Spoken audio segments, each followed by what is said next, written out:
the Marios! Salutations all, I'm Jockey, I'm here with Mimi, and we are playing Super Mario Land on the Nintendo Game Boy. This is released in 1989, same year as Super Mario Bros. 3, although for Japanese players this released after Super Mario Bros. 3, so that's why I'm playing it after I played that game. But anyway, this game, it's a Mario platformer for the Game Boy, and this was a launch title for the system, so it was kind of like a first step into the platform. It's not exactly the best game, but it's still... it's... the novelty of having a Mario game anywhere you go was certainly present.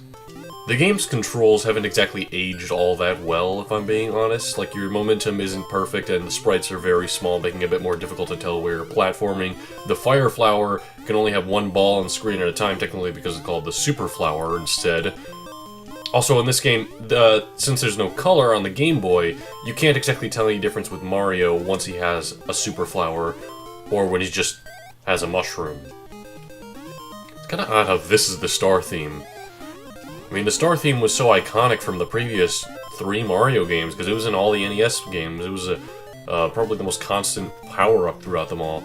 This game I put in the same box as Sonic CD, where it's good if you compare it to the original game, which it's kind of based off of. But if you compare it to the sequel to that game, in this case Mario 3, it's nowhere near as good, or in Sonic's case Super Mario Bros. Or Sonic's case Sonic 2. Although that's just my opinion. Who knows, people might like this game more than Mario 3, people probably certainly like Sonic CD more than Sonic 2, even though Sonic 2 is amazing. I actually don't usually hold run while playing this game. I do when I play most any other Mario game, but again, the momentum in this game is very different compared to the others. This game wasn't actually made by Shigeru Miyamoto. This was made by Gunpei Yokoi, who created the Game Boy, or helped develop the Game Boy anyway. And he also had a hand in other games for the system like Metroid 2, and just the Metroid series in general. He produced Fire Emblem games.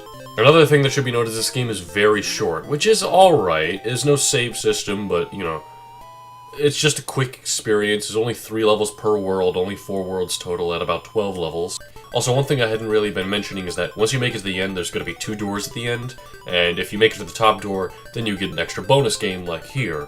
If you don't, then you just move on to the next level, except for the final worlds in each level, because you have a boss fight then, so they just give you the bonus game then anyway. So you're going to see it at some point, no matter what.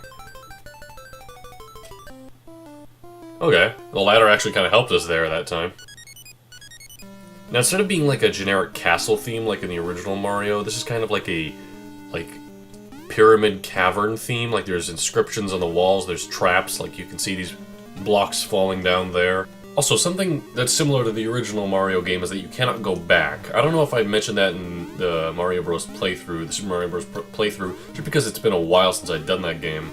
I mean, Super Mario Bros. 2 and 3 did take a little while.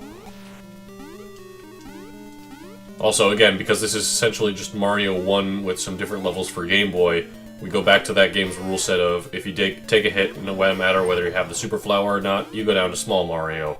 But just like that game, you can use your invincibility frames to skip past the boss, get to the lever, which doesn't even take out the bridge, it just makes him combust. I don't even know what that's about. We made it through, and we made it to not Princess Peach, but actually Princess Daisy. People might recognize her from some of the spin-off games later on in the series. But it's not actually Daisy, it's a different character. It's just an enemy. Now on to World 2, and this has definitely one of my favorite Mario tracks, just period.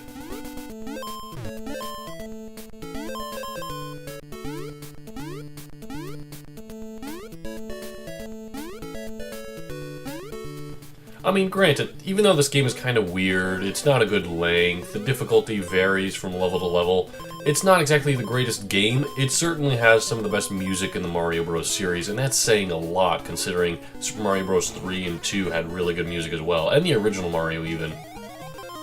Good thing there's hidden blocks there, otherwise I wouldn't have been able to get up here in the first place. As you can see, the 1-ups in this game are hearts to make them different than, say, when you're looking at a mushroom, because in the previous games they were just green versions of the mushroom, but again, no color, so they needed to change it up a bit. They thought of that, but they didn't think of how to change Mario's sprite for when he picked up a Super Flower. Oh, ladder, why? This is kind of like the ocean-themed world. If there's one thing this game kind of did take from the Super Mario Bros. 3, despite that game kind of not really influencing this one much, it's the fact that each world has its own theme to it, and this one is certainly the water world. There's also a lot of really strange enemies in this game. I mean, it starts out with just Goombas and Koopa Troopas, but then there's like robots and seahorses that shoot fireballs at us. So that's certainly different from the previous Mario games. But then again, you know, not every Mario game at this point was just repeating the previous game's enemies, they were trying new things. And even in the new Super Mario Bros. Games, I talk about how those games copy a lot of stuff. They do introduce some new enemies in those games. That's something I'll definitely give them credit for. Oh boy, okay. Okay, we made it. There's no fireworks or anything for your time. It's just there to bother you, pretty much. Time limits didn't really mean as much at this point in gaming. Okay, and now we're in a 2D shooter, where the only power-up we can get is a mushroom to give us an extra hit, since the Super Flower wouldn't make any difference. All that does is make us shoot anyway. And, yeah, this is level 3 of World 2, pretty much. It is strange how we got to this point, but then again, you gotta remember, Super Mario Bros. Had water levels, which were completely different from the main kind of gameplay. You weren't jumping in that at all. And Super Mario Bros. 2 had a pretty much different gameplay entirely. Like, it had the, had picking up turnips and throwing them and stuff.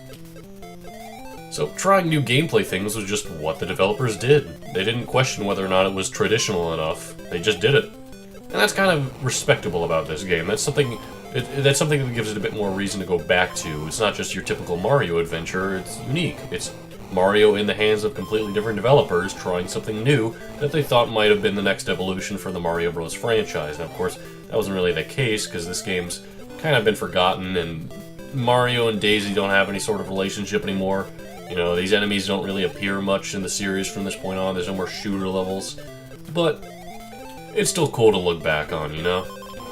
Why are there UFOs in the background when we're underwater? I don't know. And yes, we are underwater, you can tell, because Mario's in the submarine there. It was also weird how we start off this world being dropped off from a spaceship. We can fight this boss the legitimate way, which is just you gotta shoot him enough times. But you can also just take the hit from him, go down here, and quickly escape through these blocks. So yeah, you can do that with all the bosses. Most of the bosses only have like one trick to them, but that is the end of World 2. Once again, we're going to find Daisy at the end here, but it's not her. And also, we clearly opened this door from the underwater, and yet Mario walks out just on foot. Water should be flooding this place right now. I mean, I suppose he can breathe underwater, because he could in the original game.